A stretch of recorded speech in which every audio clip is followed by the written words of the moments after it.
लगभग 125 साल पुराने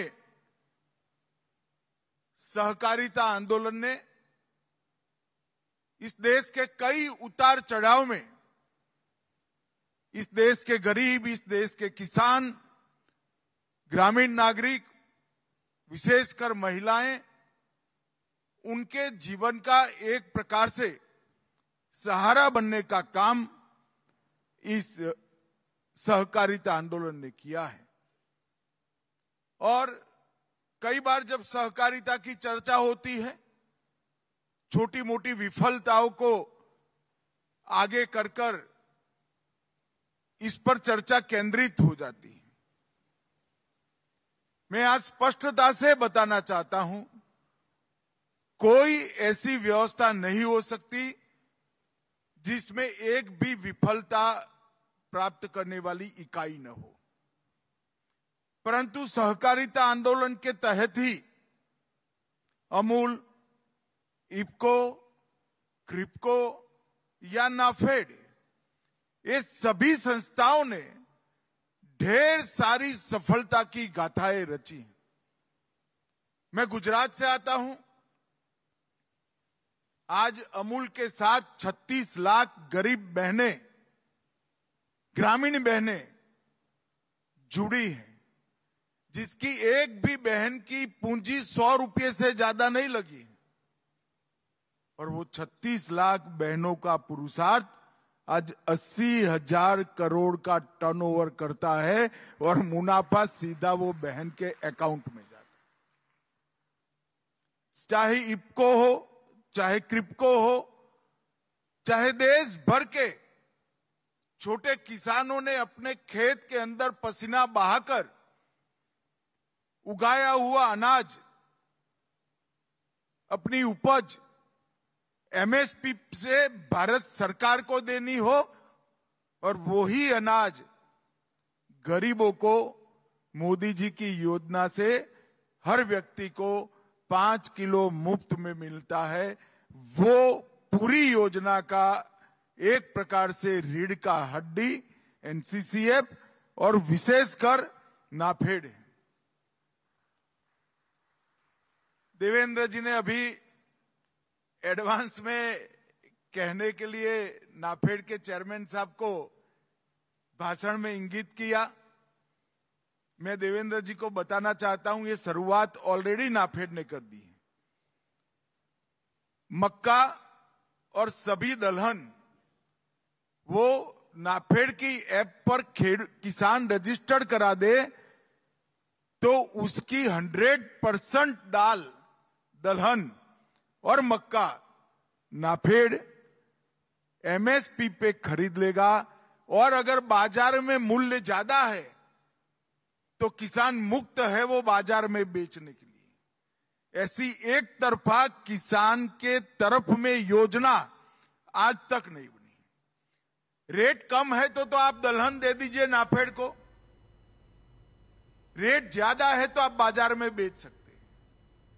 मक्के का रेट कम है तो आप दे दीजिए एमएसपी पर, ज्यादा है तो ज्यादा मुनाफा कमाइए। और धीरे धीरे सारी चीजों में ये मॉडल ऐप की सफलता को देखते हुए आने वाले दिनों में किसानों से सीधी नाफेड खरीदी करने की शुरुआत करने वाली है। और मित्रों, ये व्यवस्था से किसान अपनी तीनों क्रॉप का बहुत अच्छे तरीके से प्लानिंग कर सकता है। अभी मैं उत्तर प्रदेश गया था, वहां के लोग मिले, इन्होंने कहा कभी भी हम उत्तर प्रदेश में 3 क्रॉप इतना पानी होने के बावजूद नहीं होते थे, मगर आप मक्का खरीद रहे हो तो मक्के के कारण उत्तर प्रदेश आज 3 क्रॉप ले रहा है और 365 दिन तक किसान और युवा खेत में बिजी हो गया। ये बहुत बड़ी उपलब्धि आज नाफेड ने अंतर्राष्ट्रीय सहकारिता वर्ष के उपक्रम में यहां पर इस सम्मेलन का आयोजन खोला है।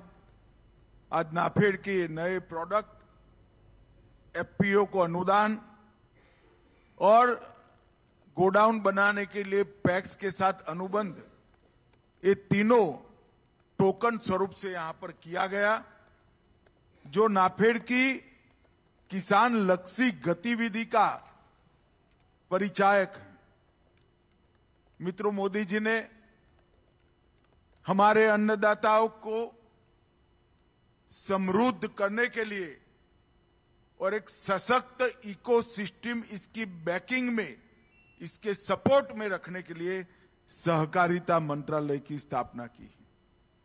सहकारिता मंत्रालय, मैं तो बचपन से जुड़ा हूं सहकारिता से, इतने सालों से मांग की जाती थी मगर किसी ने पूरी नहीं की, क्योंकि सहकारिता राज्य का विषय है और कहते थे सहकारिता राज्य का विषय है, केंद्र क्या करेगा।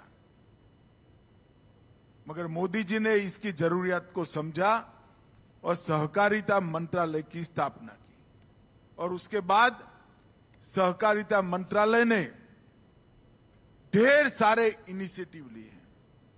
हम सब जानते हैं कि हमारे देश में सहकारिता आंदोलन अनइवन हो गया। पश्चिम के क्षेत्र में महाराष्ट्र, गुजरात, कर्नाटक,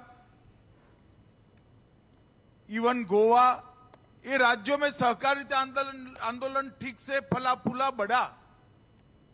उत्तर में भी वो धीरे धीरे क्षीण होता गया, पूर्व में भी क्षीण होता गया और पूरे देश में अनइवन सहकारिता आंदोलन की स्थिति हो गई। हमने सबसे पहला काम किया राष्ट्रीय स्तर पर इसके डेटाबेस को बनाने का। आज भारत के सहकारिता मंत्रालय के पास और हर राज्य के कोऑपरेटिव रजिस्ट्रार के पास किस गांव में कितनी सहकारी संस्था है उसका डेटा है। ये डेटा है, इसका मतलब होता है कि वैक्यूम भी मालूम है। सहकारिता को एक्सपांड करना है तो कहां करना है वो भी मालूम है। तो सहकारी डेटाबेस से वैक्यूम एरिया को चिन्हित कर अब हम देश भर में 2 लाख नए पैक्स बनाने जा रहे हैं। ये 2 लाख पैक्स बनने के बाद देश में एक भी पंचायत ऐसी नहीं होगी जहां पर पैक्स नहीं होगी, डेयरी नहीं होगी, मत्स्यिकी की सोसाइटी नहीं होगी, कोई ना कोई प्राथमिक सोसाइटी, कोऑपरेटिव सोसाइटी हर गांव के अंदर होगी और ये सभी कोऑपरेटिव सोसाइटी मल्टी डायमेंशनल होगी। पैक्स डेयरी का भी काम करेंगे, डेयरी पैक्स का भी काम करेंगे और मत्स्यिकी कोऑपरेटिव सोसाइटी का भी काम करेंगे। हमने सभी पैक्स का कंप्यूटराइजेशन किया है। लगभग 65,000, 71,000 में से 52,000 पैक्स लाइव हो चुके हैं। हर पैक्स का मॉडल बाइलॉज बनाकर राष्ट्रीय स्तर से भेजा गया। मुझे आनंद है सभी राज्यों ने इसको स्वीकारा है और इसके अंदर 24 प्रकार के अलग अलग काम पैक्स को करने के लिए अनुमति दी। पैक्स पहले शॉर्ट टर्म एग्रीकल्चर फाइनेंस करने का काम करते थे, अब पैक्स सीएससी भी है, पैक्स जन औषधि केंद्र भी खोल सकते हैं, पैक्स पेट्रोल पंप भी खोल सकते हैं, पैक्स गैस के वितरण का काम भी कर सकते हैं, हर घर नल से जल का मेंटेनेंस भी पैक्स कर सकते हैं, पैक्स गोडाउन भी बना सकते हैं, पैक्स सहकार टैक्सी से भी जुड़ सकते हैं, टैक्स एयर का बुकिंग भी कर सकते हैं, पैक्स रेलवे का बुकिंग भी कर सकते हैं। 22 प्रकार के नए नए काम हमने पैक्स के साथ जोड़कर इसको वायबल बनाने का काम किया है और कंप्यूटराइजेशन करने के बाद ये सारी अकाउंट की सिस्टम उनके कंप्यूटर में राज्य की स्थानीय भाषा में उपलब्ध करा दी गई और ये सारे पैक्स में अब डेथ सर्टिफिकेट भी मिलता है, बर्थ सर्टिफिकेट भी मिलता है, किसान को दाखला भी मिलता है। कई प्रकार की राज्य सरकार और केंद्र सरकार मिलकर 300 अलग अलग योजनाओं का सेंटर आज पैक्स बन चुका है। कोऑपरेटिव मंत्रालय ने त्रिभुवन सहकारी यूनिवर्सिटी की भी स्थापना का निर्णय ले लिया है।